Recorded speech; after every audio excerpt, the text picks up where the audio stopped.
बघा मित्रांनो, आपल्यासमोर एक गणिताचं उदाहरण आहे, जे की पोलीस भरतीमध्ये विचारण्यात आलेलं होतं. एका वर्तुळाचा व्यास 14 सेंटीमीटर आहे, तर त्याचा परिघ किती आहे? तर बघा मित्रांनो, आपल्याला व्यास दिलाय आणि परिघ काढायला सांगितले. जर आपल्याला वर्तुळाचा परिघ काढायचा असेल, तर आपल्याला त्या वर्तुळाची त्रिज्या माहीत असणं गरजेचं आहे. मग आपला व्यास जर 14 असेल, तर त्रिज्या किती असते? तर त्रिज्या असते 7 सेंटीमीटर. कारण त्रिज्येच्या दुप्पट व्यास असतो. म्हणजे हे 14 आहे, तर त्रिज्या किती असणार आहे? 7 सेंटीमीटर. मग आता वर्तुळाच्या परिघाचं सूत्र जे आहे ते काय आहे तर 2 पाय r. मग त्याच्यामध्ये मांडणी करू. 2 गुणिले पायाची किंमत आहे 22 दिली 7 आणि r म्हणजेच काय आपली त्रिज्या निघाली. r म्हणजे 7. हे 7 हे 7 कटले. उरले किती? तर 22 गुणिले 2 म्हणजेच 22 दोन्ही 44.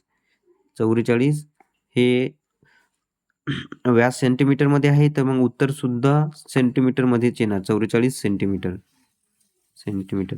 तर बघा मित्रांनो, या ठिकाणी जे ऑप्शन दिलेले आहेत ते कसे दिलेले आहेत?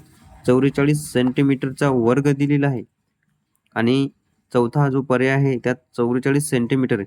तर घाई गडबडीत आपण पर्याय 1 करतो आणि आपलं उत्तर चुकतं. म्हणून जर असा प्रश्न आला तर थोडं लक्षपूर्वक प्रश्न सोडवत जा. बघा याचं उत्तर आहे पर्याय क्रमांक डी 44 सेंटीमीटर.